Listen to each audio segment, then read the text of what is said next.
If you're noticing physical symptoms like low libido, headaches, autoimmune diseases, reproductive issues, chronic pain, or pain that moves around that you can't explain, if you're shutting down during intimacy, feeling emotionally disconnected from your partner, struggling with painful relationships, this episode is for you.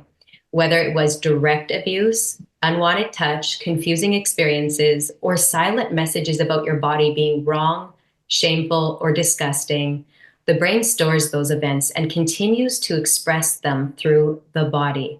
In this episode of the Robert Jean Experience, we talk about how sexual trauma and conditioning shape your life. I'm your co-host, Crystal Dirksen, here with Robert Jean, your host, and one of America's leading experts on stress, trauma, PTSD. Robert is a behavioral engineer, neuroplastician, drug rehab consultant, and the creator of Tactics and Faster EFT. And here's Robert. Wow, this is a very rich topic. I'm telling you, super rich. And it's a scary topic. It's a great topic if you like that area. But most people, when they come and see me, this stuff here, we're talking about a lot of physical illnesses, behavioral issues with partners, the disgust and hatred of your body, the shame of being a woman or being a man, shame of your parts, all kinds of stuff. I've been working with thousands of people, and I would say a good majority, at least people who are seeking therapy, have some kind of sexual inappropriate something, whether it's early on, never been touched, but emotionally programmed, witnessing, experiencing stories, you name it.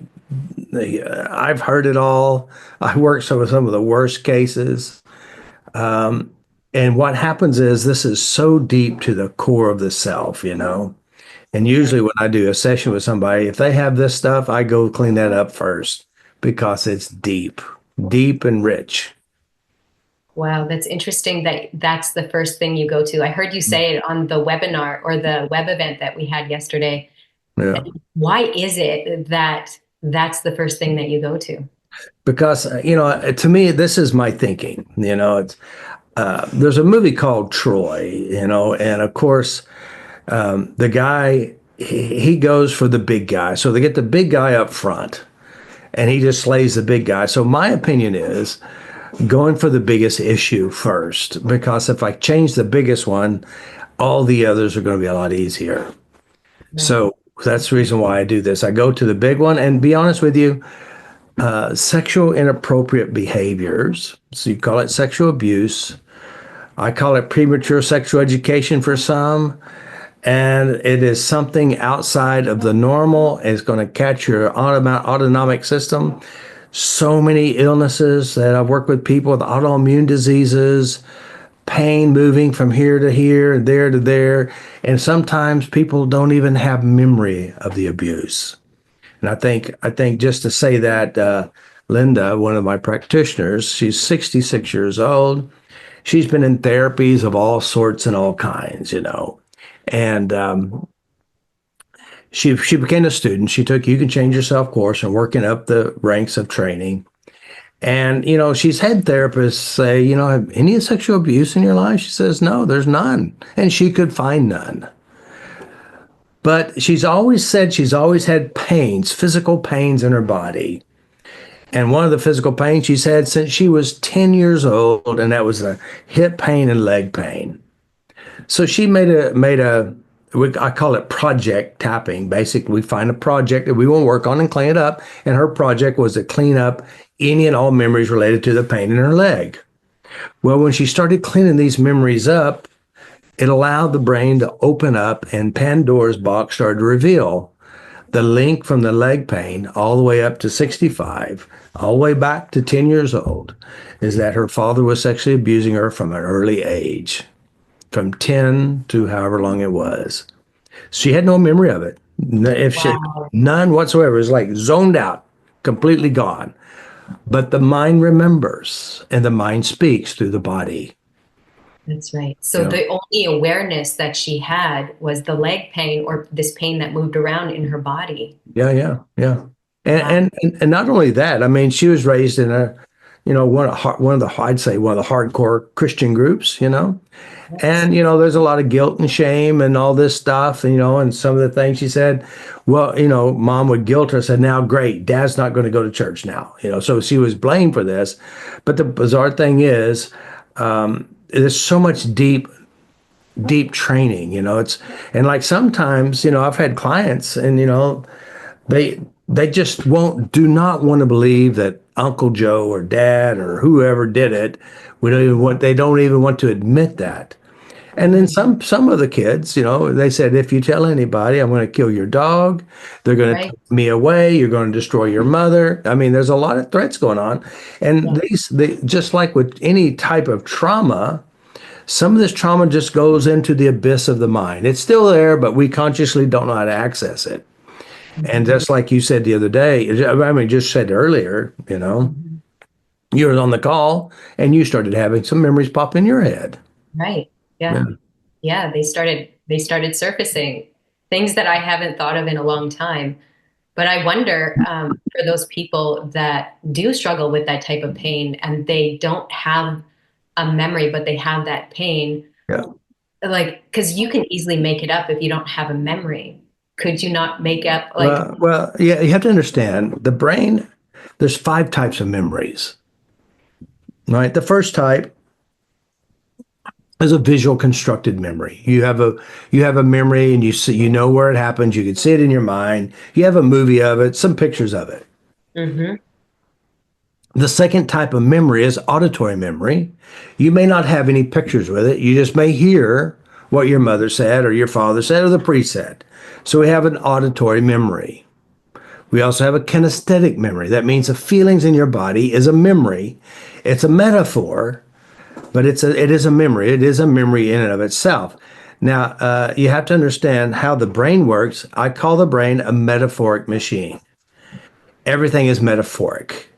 Say, for example, your ability to type on the keyboard, it's not magical, but you're just doing it. Now, it's a metaphor of many years of practicing typing on the keyboard. Now, all of a sudden, it just happens. Now, what the brain will do is it'll take things together, separate or apart, and then bring it together and they create something. So, the physical symptoms are manifestations of the resource, which could be conscious memory. And a lot of times people, like I don't have what you call good internal visual construction, which basically means I don't have great pictures in my head. Now, some Okay. people, you have great pictures in your head. Yes. Yeah. Yes, I do. You have great details in the pictures, Yeah. right? I don't Yes, have, I have to watch out even when you're talking and telling stories that I don't go right into it because it's yeah. very hypnotic for me. Yeah. So you make up stories and you feel it and it becomes a problem. Right. Yeah. Well, you don't need to do that. It's not smart. No. But by the Well, way, now I do know better now that I know not to do that and I know how to yeah. get out of that. Yeah. So you gotta not go into the trance of the stories. Mhm. I mean, some are good, some are not so good, but you don't want to create a problem for yourself. Yeah. All right. So yeah. So anyway, so we got the kinesthetic memory. We also have smell and taste memory. Now your brain can combine all of those together, or 2 of them together, or just one, but it is metaphoric. And so even if you consciously don't know um, the event or the visual events that created this, your brain does know. And so, a lot of times people will come, they come and see me, they got this physical illnesses, or they got any type of problem. I have what you call the art of change, which is a structured system to elicit internal strategy. That means what are you doing inside your head and how you're representing it. So again, a lot of people like, she had no memory. Linda had no memory of it. Now, one of my very first practitioners, her name was Linda Esser. And of Mhm. course, Linda Esser, she's had it rough. I mean, she was Mhm. premature sexual education, sexual abuse in early age. She became addicted to masturbation. She became very emotionally sensitive. She became sick. She had all kinds. She became a drug addict. She did all kinds of stuff. Extreme headaches, migraines, so bad that she'd have to close the windows. Has to be dark, or she's just going to throw up. Hmm. And so, it was really worse in the early years. And the reason is because of all the traumas that she has experienced, and her brain shows it in a physical symptom. So she was allergic to onions. She was allergic to this or that. Like I said, migraines almost every day. Now they're only once a month. And that's the dreaded week of her period, usually the day of or the day after. And so she just thinks there's some kind of mechanical problem with her. And she says, I get this smell in my nose, and then the migraine will occur. All right. So again, I have no idea about her past. I mean, a little bit about her past. So we start working on it. And as we're working on it, a memory appears when she woke up in the middle of the night. Now, this memory she had no memory of, none whatsoever. Never knew it existed. But it was very real. As a matter of fact, she was extremely upset. She's driving to see me. She said, I didn't go to work. It's so horrible. And she gets her 10 minutes later, it's cleaned up. But what it was is we started working on her. And again, this memory showed up. And basically, she's probably like 5, 6, 7 years old at the YMCA. This big fat guy grabs her head and sticks her head in his crotch. Oh, And that stench in her nose was the stench from his crotch. wow. The migraines was, of course, dealt with the trauma and the sexual guilt, because again, she had a lot of sexual trauma, early age, and then etc. So she had no memories of this, but from that point forward, we cleaned it up. No migraines the rest of her life. Wow. They're gone. Now she's having them routinely every month, and used to be almost every day or every other day.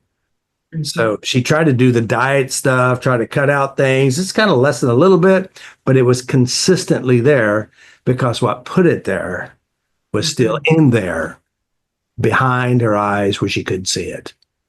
Right. Yeah. Yeah. And headaches, or migraines, headaches, they would show up not necessarily just because of a sexual Trauma. trauma, No, no. but a But, trauma. but you've had migraines, and you had one recently after talking to me, and you had a migraine. Now, it's not that it was mechanical. It was mechanical, but I mean, it was emotional, not because of something wrong with your head. Right. Well, Because, I, well, I didn't tell you this, but I had one this morning, but it oh, went away good. that quickly. Oh, yeah, good. Did you tap on it? What'd you do? Well, yeah, I tapped on it. I threw up. I But yeah, yeah. But see, the question is, again, we know this topic we're getting ready to talk about, right? And then Mhm. your stuff is boiling up to the top. Well, yesterday I was in the web event it Oh, was very uncomfortable. oh, yes, because again, guys, so some of you don't know, yesterday I did a Heal Your Sexual Self 2-hour web event. Mhm. Again, it's triggering your stuff. Yeah, it did. And it brought, like you said before, it did bring up certain memories for me that Yeah. I hadn't thought about in years again. But those of you listening to me, but notice also how she processed this, tapped on this, cleaned up this. Again, you got to take ownership. Now, again, being a very smart person, when you're being triggered on a webinar, you've got to stop. You got to tap on and adjust your triggers. You have to clean them up and adjust them. Yeah. And Yeah, again, because it comes yeah, up. yeah. Now, by the way, people on this call are listening to us talk to this topic. Guess what they're doing inside their body? Go, oh shit, I'm scared of this stuff. Or they say, oh yeah, that's me. But it's so scary. It's so physical. It's Yes. so big inside. Yes. Now you think about it, even if you never think about it, it still dictates your decisions. It affects every decision you make. Hmm. But yeah, I see this a lot. I mean, years and years of stuff. Well, it's so much easier to go to fairyland Oh and yeah. the angelic realm. It's just easy to live there. But you But can't stay there because you still got the stuff in your head. that's right. Yeah. Now, and again, just as a reminder, the number one coping skill we all possess and use, I feel uncomfortable, therefore I'm going to do this. Yeah. Drugs, sex, alcohol, shopping, cleaning, sexing, texting, Facebooking, and or Fantasyland. All of these are the same. It doesn't solve anything. It's just a temporary diversion. But when you come back to reality, that stuff's still there. But what we do, or I do, is we go back to what happened, Hmm. neurologically change it to where it doesn't seem real, it doesn't seem true, doesn't even seem like it's you anymore. It has been shifted in the brain. Therefore, the migraines stop. Obviously, you still have stuff you hadn't cleaned up yet. Right. Well, yeah, and there were several memories that showed up. And for me, when I do the work, I notice that it takes me a little bit more time. Mm-hmm. I have to go in and out several times. There's lots Right, of angles right, that I've right. stored this in. Yeah. Yeah. Now you have to understand too. I mean, granted, you're in the training, you're learning how to process and adjust memories and take control. But some of this stuff is really big. Mhm. It's not easy to do it yourself. Yeah, yes, it's Yeah. true. So, I do sessions. I've been doing sessions for years. What I can do in a single session, people hadn't been able to do in 30 years of therapy. I could do it sometimes in 10 minutes. Yes. It's like they've been this one memory that has driven them to every therapy session, still there, still drives them, still effective, still Mhm. controls them. And then when they come in to see me, it take me 10 minutes to change the driving force, which is the memory. You change the memories, everything's solved. Yeah, So, but yeah. yeah, yeah. So we know that sex is a very powerful, I guess it's an elixir. It's powerful. It lights up your brain. There's dopamine. It's releasing all these feel good chemicals. For Or feel some, bad when you talk or about it. yes, exactly. For some people, it's going to feel good. This They're going to feel gross. Yeah. connected. And then for the other people, they're going to feel like this disconnection, or they Yeah. might feel fear, shame, guilt. Sex is dirty, whatever their Yeah. programming is. Ugly, dirty, disgusting. Yeah. Yes. Yeah. And It's yep. now you have to understand with the brain has a natural survival system in it. It's the limbic operating system. And so there's two parts when we're talking about this. Part one is how the brain works and processes information. Part two, how our culture sees things. Now, when I talk about this, I'm not talking about how culture sees things. I'm talking about how the mechanics of the mind. So if I go, like, for example, if someone messes with a child, an adult, or someone the same age sexually, right? Um, like for example, I work with a lot of kids or adults when they were kids, they were 10 and my brother was 10 or my sister was 10 and we did something, played doctor, whatever. Now, is that sexual abuse? Well, it's not like it's a 25-year-old man and a 10-year-old child, but it's almost like experimentation. Kids do that. But then again, the body or the brain notices the body, notices sensations, notices feelings, and however that plays out, and whatever the person inside their mind focuses on at that time, and translate that event affects their sexuality from that point forward. You Mhm. know, I mean, I work with so many people. Like even sometimes you take a little kid, Uncle Joe or Aunt Louise, they introduce their body parts to them and it feels really good. They didn't know it. You're not supposed to do that. This is education. Oh my God, it feels good. I never experienced that. And they want to go show it to their brother or their little sister too, not knowing that it's really bad until somebody gets onto them. And then next thing you know, they feel really guilty. They feel really bad. They feel whatever. So there is the weirdness to the brain and you hear it is, especially I would say pedophiles. These have an intention. They know how to groom a child or a woman, or even as an adult. Even Yeah. there's a style called a narcissistic style that they know how to groom a woman or groom a man. They may give them the best sex ever. They may groom them up, say, I love you, and all this stuff. And then they slowly start to degrade or tear down, run you down, and then manipulate. And so it becomes a better thing. But it's the same thing as a little kid when like I work with, I don't know what the Uncle Ralph. Uncle Ralph pays attention to her. Nobody, and she's feeling lonely and sad. And, they playing games and all this stuff. And he introduces his penis to her, Mhm. and next thing you know, she's puking and choking, but he gives her a lolly, a sucker, after it's all over with. But she still likes the guy because it made her feel important. But there's one little piece. Well, she grows up and she has those issues. Now she's a purger. She's bulimic, but yet she did. I mean, be honest with you. When she came in, I mean, she's a social worker. She has no idea why she's bulimic and all this stuff. And we just started working and backing up, and that's where it all began. No connection. Matter of fact, wouldn't even get close to it mentally. Wow.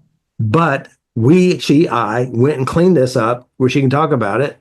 Now she can see her crazy behaviors has reason and logic to it. So there's a lot of weird stuff, and there's a lot of stuff that people don't know about. Now Right. Yeah. this one woman specifically, if she drank, her friends tell her how bad she acted the next day because she has no memory of it, and she's very sexually provocative, right? And of course, in the early days, she'd let one of my practitioners say, "Hey, we need to go there," and she'd just say, "No, I'm not going there." Because it's too scary, it's too big. Yeah. And basically, and she had no memory of what really happened of the event. But what happened is she's at a party, somebody spiked her drink. All she remembers is the party and waking up, putting her clothes back on. Had no memory of it. Well, the brain has memory of it. And so when she drinks, the brain kicks in that stuff that happened to her, and she becomes very sexually provocative, etc. And having no memory of it the next morning. Wow. So this is how the bizarreness of the brain and how it tucks and hides things away. But it does show up. It'll show up. And for some people, they feel so shame and guilted. Therefore, they got autoimmune disease. They got pain moving from one point to another point. They always have some kind of physical punishment occurring in their bodies. Right. Yeah. And another eye-opening thing that when I first started talking to you about, I guess the abuse that I had, one of the things that I said to you was, Robert, I've only had emotional abuse and mental abuse, but I said, oh, there's no sexual abuse. And then we discovered, oh, there is sexual abuse. And that's what I want to ask you about, because many people don't think that their first sexual experience was something like, they think their first sexual experience was losing their virginity, but it really wasn't. Sometimes it's that early training. Sometimes for me, what we discovered was I was in a medical clinic and my mom was sitting in the room, but the doctor pulled the blind and he checks me out and does whatever he does. And I clearly remember this memory, and touched me. And later on, I was probably, I don't know, I was probably a teenager when my mom said, this doctor, and she said his name, there's lots of cases. And I was just listening to her talk about it, but I never told her what he did to me too that day. I knew I couldn't talk to my mom. So there was that's the trauma itself too, is I can't say anything that happened. Right. Yeah. So you have to understand too, even say you weren't even touched, say you never were touched. You could have sexual, when we say abuse, I'm going to change it to sexual education, because really that's what it is. You didn't know anything about it, and now you're exposed to it. Now you don't know what the hell to do with it. Now, I want to say this. All experiences, bad, good, or ugly, you can call them traumas. Now, what is a trauma? Trauma is not what happened, how we internalize the event. That means you weren't traumatized by what the doctor did. You were traumatized by what you held within you and the meanings and the translation of those events. Now, again, we know bad things happen to people, unfortunately, right? Right. And so to the brain, it's an education, but also just like a war memory, you're in war and you see people killed and bad things happen. That's an education of the world. Emotional education, some brains will capture this, and then they're going to have night sweats. They're going to wake up 6 times a night going to sleep. They can't sleep hardly at all. They're always thinking somebody's out to get them because they were educated. And you want to call it post-traumatic stress disruption or distinction or whatever you want to call it. It's not a disorder. It's a survival skill. So when you said, no, I don't have any trauma, but in reality, it is exposure, and your brain will translate that however it does, and it'll give a meaning to you, your body, being touched, being enclosed in a small space, claustrophobia. Oftentimes we have claustrophobia because they were trapped with somebody. Or they have, like this one woman, she said she has seasonal affective disorder. Basically, every winter time, she has high anxiety and all this stuff. And she says, my husband has it too. So I said, well, okay, your husband, when's his? He says, in the wintertime, just like mine. I said, well, you think anything happened to him in the wintertime? He goes, well, other than her mom killed herself on, Christmas morning. I said, okay, so it's not a disorder. It's an anniversary trigger. And so he drinks a lot to deal with what's getting ready to happen. So, but with her, she has it too, and especially when it's snowing. So I said, well, when did it happen? Anything happen in your life? She said, well, I kind of know what happened. I said, what happened? She goes, well, I go to my next door neighbor to see my friend. He's not there. But her dad catches me in the washroom. I'd grab my clothes and I'd take off running from the back door with no clothes on and grab my clothes and run it in the snow. All right, so here it is, her brain, snow, Right. trauma, and guess what? She doesn't like to do what also? Laundry, Oh, because it happened in the laundry room. wow. So again, so now Yes. consciously, she didn't really put the pieces together. She can see her husband's, it's pretty logical, And Yeah. so this is how that's a disorder. Now, I will say this. A majority of the disorders dished out by therapists who watch people's behaviors Hmm. are natural survival systems we all use at times and places, some bigger, some smaller. And it's usually caused by emotional education. We'll call it a trauma. And so that's a lot of this stuff. So, even look at, I use some like different books like Louise Hay. And of course, this is a really great book. It helps me kind of decode physical symptoms. And in the front of her book, she goes, what I discovered that, here it is, I'm having all these reproductive issues, cancers, fibroids, whatever. And she says, I feel like is linked to the sexual abuse that I got from my stepdad when I was a kid. Hmm. It's no mystery. It's Right. no mystery. But sometimes we have events that have no idea that ever happened. Now, I worked with a lot of people. This does show up. Because remember, this is what the brain does. It's so horrific, tuck it away and never look at it again. Never Mhm. see it, categorize it, put it in dungeon room 105. Just don't open the door. Yeah. And of course, yesterday, the door was open when you listened to me talking about this stuff. Your brain starts coughing up memories. Hmm. And then your anxiety gave you a little bit of a migraine because you get migraines when emotional pressures are up. Hmm. And then so therefore, again, it's Yeah. just how the brain works. Yeah. I remember when the migraines completely stopped though, because I did have headaches early on, but when I started attending, I got involved with the Grace movement. Actually, this was the Grace and Faith movement, and you weren't allowed to have headaches, otherwise you didn't have faith. So Oh, okay. Hmm. I decided, you know what? I'm done with headaches now because I don't have to express that in my body. But Hmm. my brain still stored it, but I did grab onto that new belief system. I hadn't had migraines or headaches in, I don't know, it's been for sure over a decade that I didn't have any. But recently, since we met, they started coming back. Something Oh my wrong with my God, you're heart. allergic to me. But it's still in there. And this is what I Exactly. see in these Exactly. circles is these people. And this is why I really started the healing work, because I saw people and I could cry with this. Hmm. Quack, quack, quack.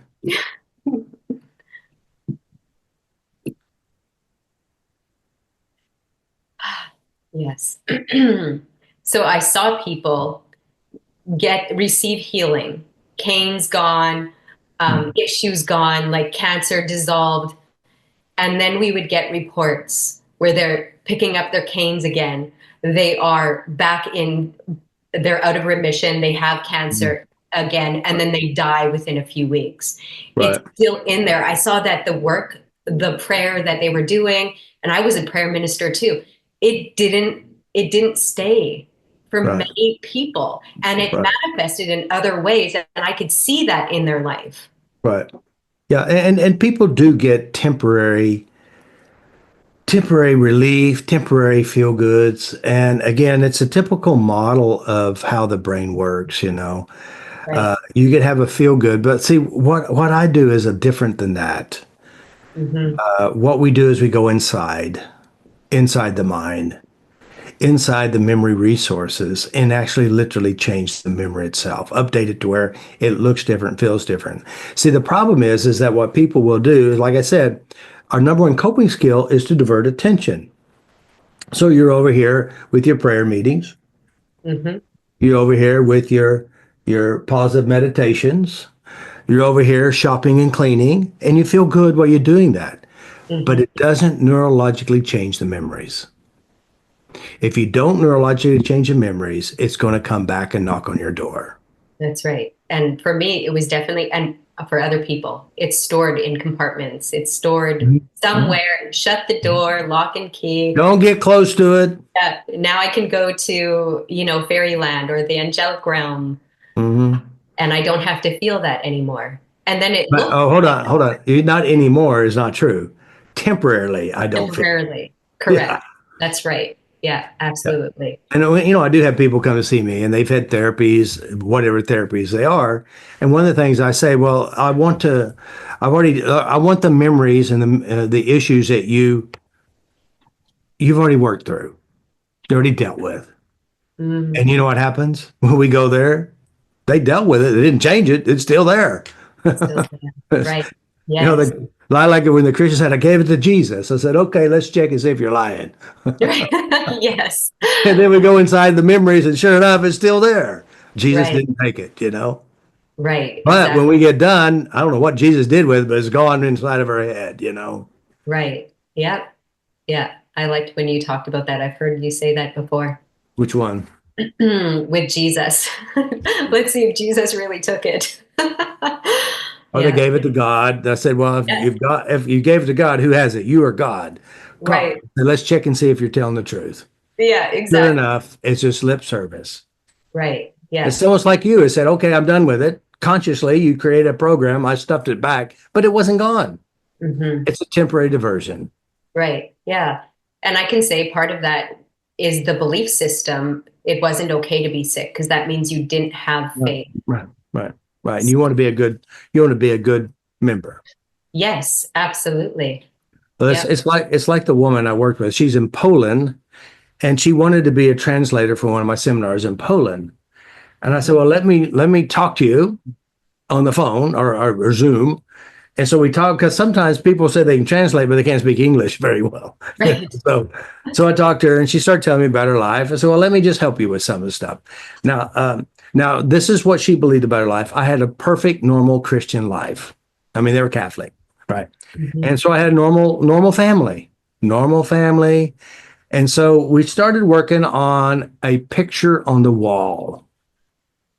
A picture on the wall. And I bet what's in the picture? It said it's a picture on the wall, and there's chickens, and there's a farmhouse, and there's someone feeding the chickens. So in her mind, when I started looking at that, and there were things happening in her body, experiences, so I started addressing that.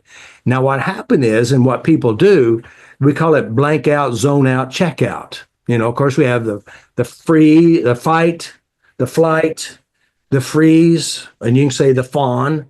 Yeah. I call her, she went into the freeze mode. So she zoned out, she focused on the picture while things were happening to her body. Now, what was happening was not good. And Mm. then what happened is we opened Pandora's box. And of course, this woman, before all this stuff, I mean, even before all this stuff, she couldn't go from her flat downstairs to buy groceries. She couldn't drive in a car, ride in a car or a plane or a train. No travel, nowhere to even leave her own apartment. Actually, it was getting so bad, almost it was hard to go to her own bathroom. So it is. I'm working on these memories and addressing these memories, and she come to find out. I mean, she was even suicidal. She was institutionalized, thinking she's paranoid schizophrenia and all this stuff. And so here it is. I'm working on, and I didn't know any of this stuff until much later. I started working, we started changing memories. And she said, oh my God, my whole life makes sense. Of course, now she figured out that everybody had sex with her except her mother, her grandfather, and all this stuff. A lot of the sexual abuse that she had no memory of. It was like Blanked out is like just the picture on the wall. And the story, and I got a really good education working on this person, helped me understand the mechanics of the mind. But now she can travel, she can do all those things. And again, we address big memories. Now, we didn't do all of those. She had more stuff, but we just did what she allowed me to help her with. But Mhm. here's the point. Sometimes, like when somebody, like Carol, for example, like I said, the brain is metaphoric. It's all metaphors. When you hate something, there's a reason, and it has nothing to do with olives. Olives do nothing but lay on the plate or in the jar, right? But she hates olives. And I said, how can you hate an olive? They do nothing, you know? But what has happened is olives become a metaphor for something else. Now, did she know? Not when we started working on it. And she said, it's the salty, bitter flavor. Oh, now we go back to Uncle Joe Mhm. introducing parts of his body. And she Yeah. says, oh, and that's why I hate the sea too, because it's salty. Wow. So then we clean it up. And Yeah. again, I said, what you want to do is you want to conquer olives. Now, again, it's not olives. Olives do nothing. Right. And I said, what you want to do is we're going to clean this up. And now what you do is I want you to create a palette, a flavor for olives. That means you win. Hmm. So, I mean, there's some olives I don't like, you know? I said, you just tap and then you find and you conquer olives. It means you can eat olives if you want to. But That's right. before, there's no way getting close to it because it was so emotionally linked to stuff. Hmm. Right. Yeah. Do you have some people that don't really want to change these memories, like these experiences, because they notice that this is part of my identity. This is it Yeah. made me who I am today. And with the sexual training, have you had that? People want to. Yeah, it's a very common belief because they build their whole life around a miserable part of their life. Mm. I remember my sister-in-law, she was sexually abused by her stepdad. And I said, we need to go in there and clean these memories up. She said, well, hold on. If I change these memories, who will I be? I said, for God's sake, you're a Christian. Why would you build that identity based on a sexual abuse memory? Right. Why, Yes. why would you do that? Now, Mhm. again, it has dictated her decisions in life, but those decisions in life were not good decisions based on a bad experience. Right. But when you're done, they're afraid that they're going to lose the protection, but there is no protection in the misery within because you have the misery that controls you. But Hmm. when you set yourself free from the event where it's over, you have logical understanding, it'll never happen again because you outgrew it. But Hmm. if you hold the misery of hurt, pain, shame, trauma inside you, you never outgrow it. You just repeat it over and over and over again. It never ends. Hmm. Yeah. I've heard you tell that story before. And I want to go back to what we were talking about, like the first sexual experience, because most people think it's losing virginity. It's, like it's a physical experience, but it really can be emotional training that you had early on, which most of us have been exposed to, whether it was our parents in the bedroom, hearing something, seeing pictures. Animals, yeah, whatever, yeah. Yeah. And that's emotional training. So even that to the brain, that's a sexual experience, is it Hmm. not? Yes, it's you're learning about sexuality, Yeah. even if it's a stick figure, Right. It So it doesn't you matter. Yeah. no, there is Wow. it's sexual training. Now, if you have not so healthy trainers in your life, it Hmm. could distort your view about your body, your view about other bodies, your view and your role in the world, and how you are to allow people to use you, abuse you, or not abuse you or use you. Hmm. Because these become what you call training imprints. Hmm. So again, people, depending on they process the event, either they'll go with it and like it and they'll replicate it, or they'll go against it, fight it, and hate it, and then replicate it inside themselves. Right. Wow. Can you explain that a little bit more? Which part? Like the two, because it seems like two parts, like how and what they're going to do to themselves. So, Well, say for example, I mean, I've seen so many work with so many. There was a guy who came to the seminar, and his dad obviously was having sex with him. And his mother I guess, turned a blind eye, and he hated his dad so much. He hated his dad so much, and for him, all this disappeared. He really didn't have conscious awareness for a lot of it, and his dad was very smug and very whatever, but he literally did not remember even after it happened for years. But the bizarre thing is, it showed up in his future with they would call it evasive thoughts, crazy weird thoughts in his head. Where are they coming from? Well, they're coming from the training that he doesn't remember. And so the bizarre thing is, he acts just like his dad. As a matter of fact, he works at the same company his dad works at. So Wow. there is a what you call a trauma bonding, Hmm. or the Yeah. Stockholm syndrome process. They become affiliated with that. It's like, you know, Hmm. it's just bizarre. It's just really bizarre how the brain will replicate and associate or repel and repeat. That's the crazy part. That is, Yeah. wow. So did he go through sessions and Oh, receive? and we did sessions. These are live sessions. Yeah, Yeah. they're actually in my upper level training. The videos are Oh, wow. dealing Okay. with, and I have a lot of training on dealing with this specific topic because it Hmm. is so almost everybody has something. Yeah. That everyone does have sexual education, some sort, some fashion. Now, again, some people are heavily, maybe religion. Religion teaches that you're ugly, your body's ugly. Mhm. Um, you know, it teaches a lot of these things, and it teaches you to hate your body. How Yes. people, like a woman who or a man, depends on the situation, where they're sexually harassed by the opposite sex or the same sex, even, and they create programmings about their body and about themselves, Hmm. you know. Yeah. Well, many of the religious, I mean, how many Christian groups are there today? I think it's, 25,000 plus groups. oh, I was going to say That, more because I there may did, be more than that. I don't know. it's thousands of different Christian groups and they have their different belief systems in there. So even around sex, some might be more, Mhm. I don't know, some might not put, I mean, we have a Mennonite church here, actually lots of Mennonite churches here.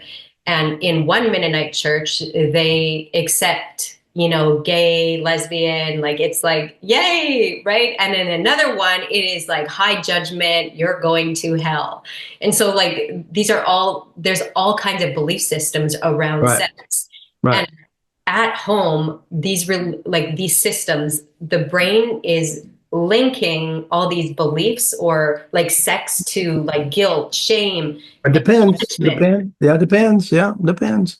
So Depends on the information. Yeah. right. So can you elaborate on maybe how the belief system of like shaming someone, like sex is bad, sex is dirty, and then Well, how it shows right. up? Well, I mean, there's so many things that happen. I mean, there's a million stories here. Right. Here it is. You're an innocent person. Zero about sex, zero, nothing as a child. Yeah. And then Uncle Joe or Aunt Louise, they introduce body parts to you. And again, they're touching. Now, here's what really screws up their thinking. They don't want Uncle Joe or Aunt Louise doing what they're doing, but the body is feeling good. Right. And then we're feeling like the body is betraying us. Mm-hmm. All right. So now we create an anger or a hatred to our body. So that's one program. And again, there's the teachings of the church. Like, I had a son in law. He says the body, he's Christian. He says the body is evil. I said, really? The body's evil? I said, yeah. I said, let me ask you, have you ever experienced God? He goes, yeah. I said, well, how do you know you experienced him? He said, I felt it. I said, where'd you feel it at? In my Mm-hmm. body. I said, I thought you said it was evil. Right. So in reality, the body isn't evil. It's neutral. Mm-hmm. That And must it be, is. yeah, Huh? that must be a different group because most people in the Christian circles really understand the body to be the temple. Well, yeah, that's part of it too. But also when they read about sin, the sin body is sinful. Right. Well, flee from youthful lusts. Yes. Now, by If the way, you, let me everybody listen to me. My system is not a Christian system. It's not right. anti-Christian. I just raised that way. Yeah. Uh, but yeah, Same. Yeah. Yeah. So and I don't know anything about Mennonites. Right. Right. Yeah. But yeah, so the point is really the body is innocent. Yeah. We do judge your body, and it's almost, I bet, I've been to say everyone on this call, almost everyone on this call, have a tendency to dislike their body, some Mhm. parts of it, or all of it, Right. whether it's too big or too small, etc., whatever it is. And Yeah. it's a common emotional system. It's all across the board. So what And is of that course, connected to? Like I know it could be connected to a million different things, but when it comes to the sexual piece, because that's what we're talking about, like what would have happened? well, Like so even if you enjoy the sex, I mean, there are people like I work with people with fetishes. Fetishes are now only time anyone's going to come to see me with their fetish is usually a person that the fetish is causing a lot of harm in their life. All right. Now, if you have a partner and they want you to wear their clothes or something, it right, bothers you, but it bothers one with a fetish. So then you have to deal with their stuff. But usually I deal with somebody with a fetish. Now, what is a fetish? Well, first of all, everyone on this call, you like certain sex, whatever it is, however it is, you like it. There's parts of sex that you don't like. And you know why? Both of those are emotionally groomed. They are physically experienced. They are mentally groomed and practiced. That's why you like it or dislike it, right? So this guy is actually on. He texted me on Facebook. He goes, "So do you work with fetishes?" I said, "Oh yeah," because I understand the mechanics of the mind. And he goes, "Well, I have this fetish I'm so ashamed of." I go, well, and I said, "So really what?" And he says, "I'm so ashamed. I'm even afraid my wife will find out." I said, "Well, what is it?" He goes, "Well, I get really turned on. I watch porn where a woman is being tied up."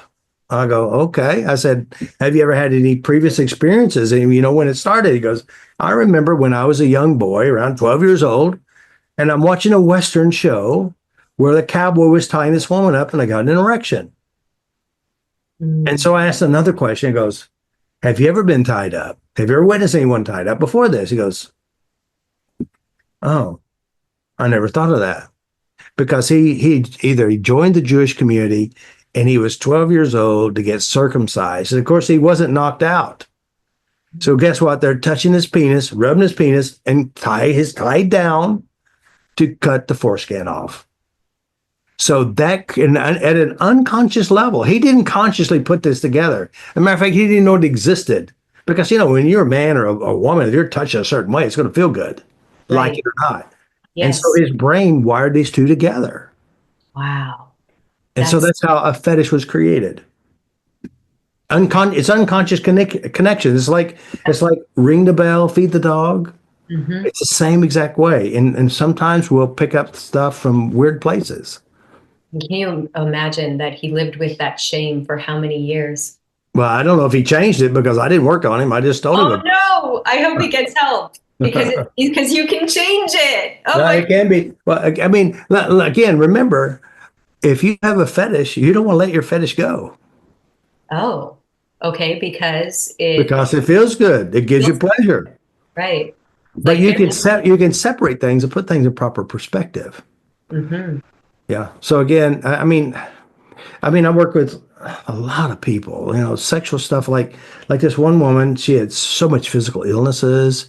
And of course, her first sexual experience was with her brother, got the shit beat out of her. The second was a kid down the street underneath the bridge, a boy got beaten. And then the third sexual experience was a babysitter, female, no beatings. Guess which one she decided to go with? The one that didn't hurt. Mhm. And then in the session, by the way, in the session, and I'm just tapping on memories, painful memories. She said, "You're screwing up my gayness." I said, "I'm not trying to. I'm just addressing your traumas because, uh, you know, we're groomed to like and dislike whatever sex we like, and it's because of exposure.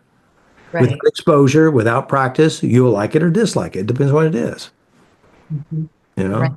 Yeah. So you mentioned porn for a little bit. I want to. I wonder if you would talk about that a little bit because for people that are addicted to porn, what is actually happening in the brain if they do that over a longer period of time? Well, it depends on your belief system and why they do what they do. porn is no different than drinking whiskey or alcohol. I mean, it's an escape. It feels good, right? Yep. So that again, there's what we call positive emotional associations. Hmm. And by the way, the deal with porn, it's safe sex. You don't get a disease, and there's no rejection involved, right? Right. So Hmm. again, so that could be what you call emotional acceptance or emotional coping skill.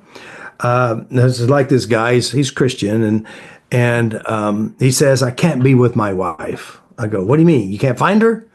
No, no, I can't. I know where she's at. She lives in my house. I said, I said, it says I can't have sex with her. I said, why? Why you can't have sex with her? He goes, and we started. I said, why is it? Why can't you have sex with her? He says, I feel like the church is watching me. I said, I said, what about when you're watching porn and jacking off? Hmm. How come you got your wires crossed? It's legal with your wife. Oh, wow. And so I said, you got your wire. They're actually the church people are looking through the window when you're jacking off. And Jesus is sitting there crying, and so is the Virgin Mary, for God's sake. Right. So he's got his wires crossed in his head. Right. Right. And I want to, for the listeners that just heard you say that, they might think, Robert, that's so mean, or But it's the truth. right, right. But they might not fully understand how the wires cross, and they might not understand fully how these programs work. Yeah, yeah, But it's that's really what took place. That's how the yeah. body stored it, the brain stored it, Brain and stored it. Yeah. Well, yes. again, so all of these are updatable. They can all be adjusted and updated. Hmm. A sexual act you thought was gross and dirty becomes very pleasurable with exposure. Right. A sexual act that was pleasurable becomes gross and dirty with the right input. Hmm. Right. Yeah, exactly. So are you saying that porn can be a positive thing? Because what porn It all depends on the what's does, involved and what you're doing and how you process information.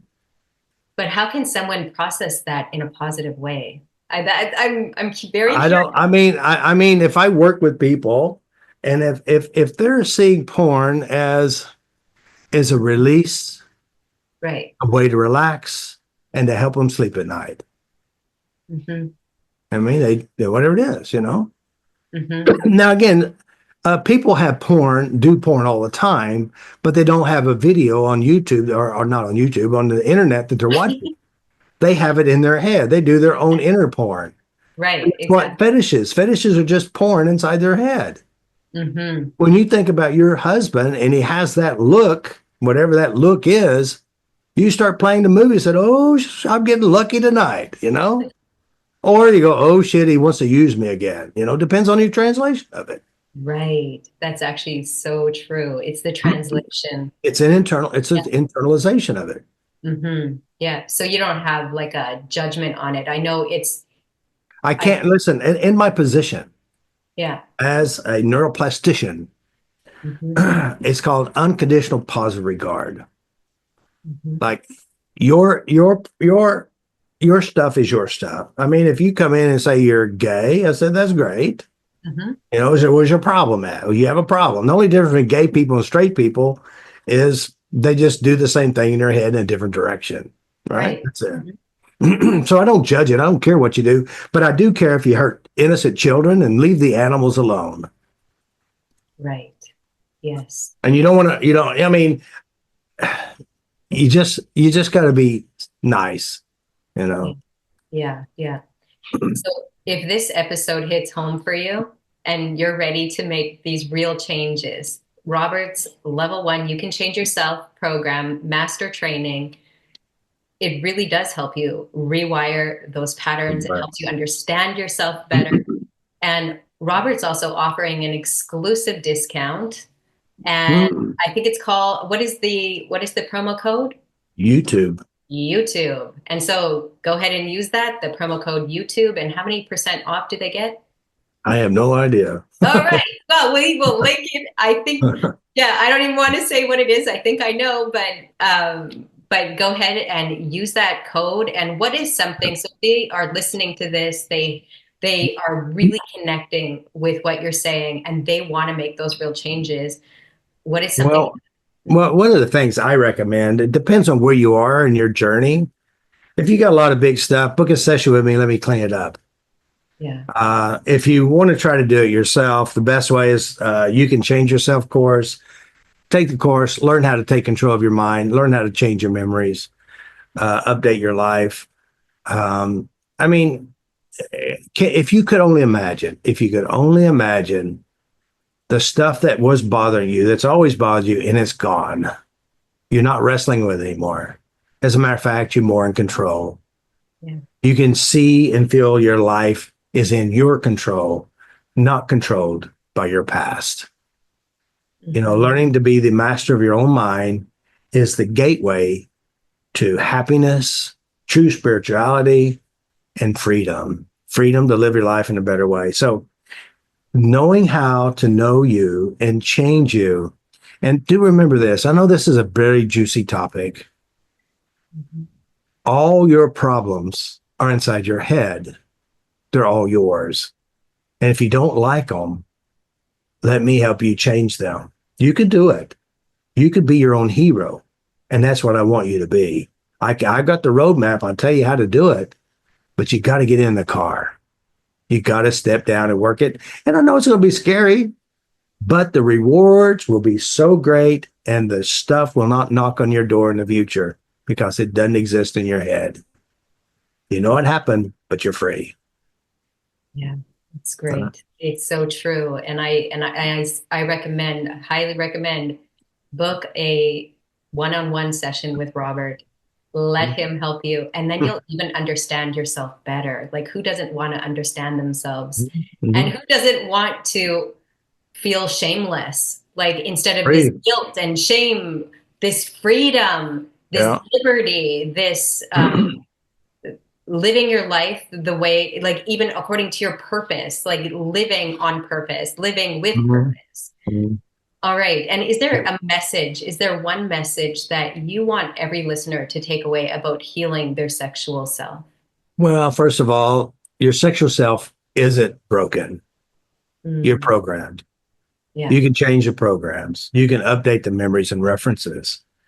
You can really, really be the master of your own destiny by knowing how to change what's inside you. I know it's a scary topic, but it's the number one topic that will transform your life once you make peace with it. Making peace with it means you can't make it bother you no matter where you look or how hard you try. Mm, You've neutralized it so much, you have a new future in front of you. So I just say learn to love yourself, like yourself from within yourself, change all the unpleasantries, make peace within yourself, and have the ability to change you now. mm. That's Yeah. it. Yeah. That's good. So thank you so much for hanging out with us today. And if Hmm. you have any questions or if you have any topics that you want us to cover, send them our way. We're here to help you heal and to grow. All right. Well, that was good. That Peace. was really good. Peace. Yes. Very good.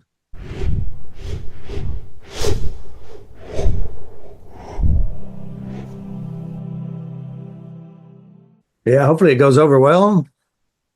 Hmm. Yeah, I don't think we'll get red flagged. I made sure I researched a lot of the words and made Did I sure say any words that was on the flag list? I did um say penis. I think penis was allowed. Okay. Penis and vagina. I don't know if I said that one. Yeah, no, I don't think you said that one, but there were some. No, because I think I when I after I did the research, I think it said it's in the title or the description. That's where you'll get red flagged. Okay. Yeah. So I think we're good. Yeah. All right. Yeah, well, that's good then. I mean, the topic is a very rich topic, and it's so Mhm. many people are programmed. Everybody is programmed somehow, in some way, good, bad, or ugly. Yeah. Yeah. So we just want to make peace with it. So, Yes, all right. exactly.